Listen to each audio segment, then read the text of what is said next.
Wind west 11 kilometers per hour. Wind chill -15. Huntington, temperature -8. Wind west southwest. It's kind of interesting. I've been playing around with the multiband for VHF, UHF stuff. And it's interesting to see, you know, I started off with this radio when I was a teenager. And this was my first multiband receiver ever. Actually, it was the CB60. This one is a shortwave 60. The only difference is that instead of shortwave here, you've got 40 channels of CB on the other one. And it's funny because, I mean, I did listen a lot to stuff with this. But as I tune it, one of the things that you notice here is how it is overloading tremendously with FM stations and FM signals, which is crazy. But, you know, I remember listening to this, and this was my main radio.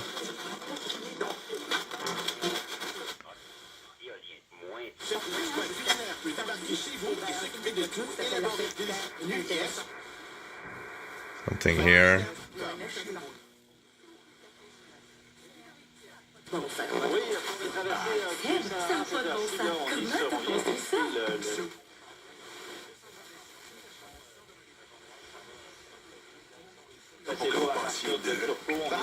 Really interesting. It's incredible how it overloads of FM stations. One of the major things that I enjoyed and what really made me happy with this radio is the fact that that was the first receiver I had that actually went up to 400 megahertz UHF. I had never owned a radio that had that higher frequency range. So when I would actually tune in to with the multiband portable at the time, I would always be in the UHF. It was just so weird for me, something that, you know, I didn't know much about.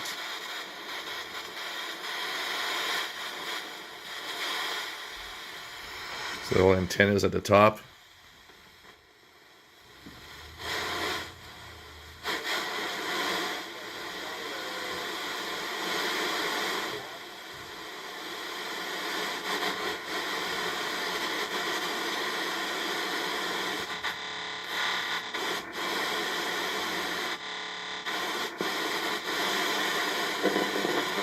Not much I can tune around right now, but kind of interesting.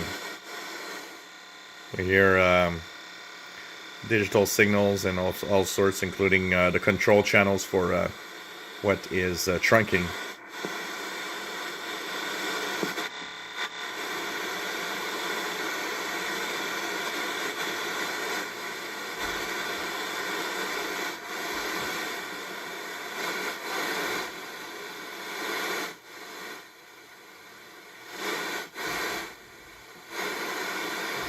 Not much to listen to, eh? Kind of interesting. Of course, the airband was something. As you see, it's very scratchy volume that I need to clean up. I remember impressing my friends going to the airband. Let's just lower the VHF antenna a bit. And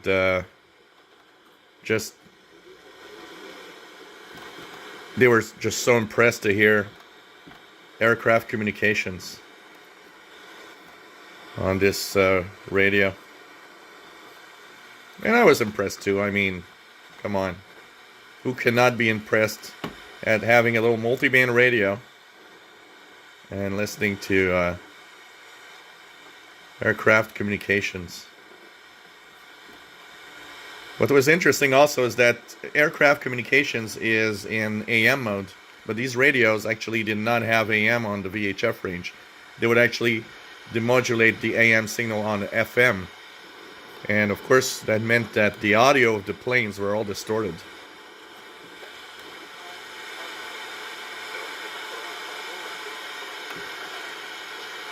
Kind of interesting to see if I can hear something here.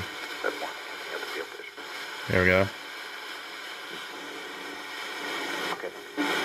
And this is one of the, so of course you could put the squelch up and wait for communications to appear.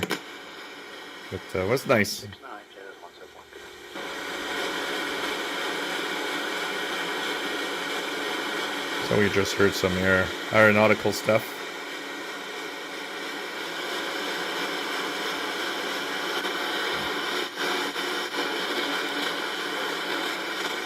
Kind of nice to try it out. When I tried this today, I just can't believe that this made, my listening when I was young. And when you compare this to today's scanner, even the cheapest scanner radio today is a million times better than this thing. Pretty amazing. But, vintage stuff and kind of cool to tune around and listen in. So I hope you enjoyed this little look at the Patrolman SW60, which was an 80s multiband radio, pretty much the ancestor of scanner radios.